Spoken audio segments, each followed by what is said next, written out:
suis officier de gendarmerie, donc j'ai fort heureusement, je pense à tous les soignants là, qui se retrouvent à la porte et qui vont bien plus en chier que moi. Moi, j'ai quand même la sécurité de l'emploi. Donc là-dessus, je vais pas me plaindre. Je reste pour l'instant dans l'institution. Faut pas être sorti de Saint-Cyr, comme on dit, pour voir qu'un gars de 30, 40, 50 ans, qui est en très bonne santé, il fait le vaccin, il se sent pas bien. Quelques jours après, il fait un AVC, il fait un arrêt cardiaque. Il y a des jeunes gendarmes qui décèdent.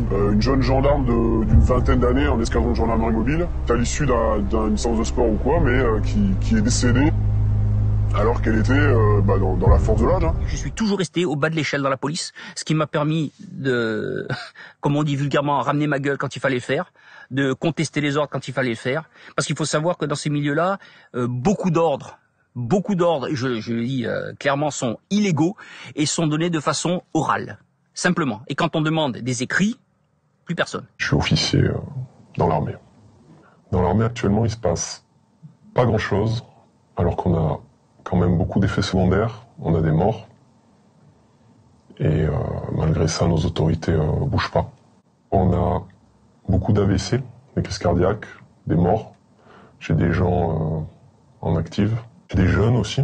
Moi, je n'ai jamais vu quelqu'un qui faisait une crise cardiaque à 20 ans, on en a plusieurs, qui suite à leur cours de sport, qui suite à des opérations, meurent de crise cardiaque. Ça s'est jamais vu. Et malgré ça, les autorités ne bougent pas, le service de santé des armées, qui est responsable de la santé des militaires, ne fait rien. Alors qu'ils ont les données. Le coût psychologique pour les gens de se rendre compte que ces injections sont nocives, ça veut dire que toute votre conception du monde est à revoir en fait. Qu'on vous a incité depuis le début à faire quelque chose qui est nocif pour vous. Donc qu'est-ce que ça veut dire ça pour les gens? Ça veut dire qu'ils doivent remettre en cause toute leur conception du monde. Et on ne soupçonne pas le coût psychologique que cela a. C'est monstrueux en fait. Pour certains, le pas à franchir est beaucoup trop lourd.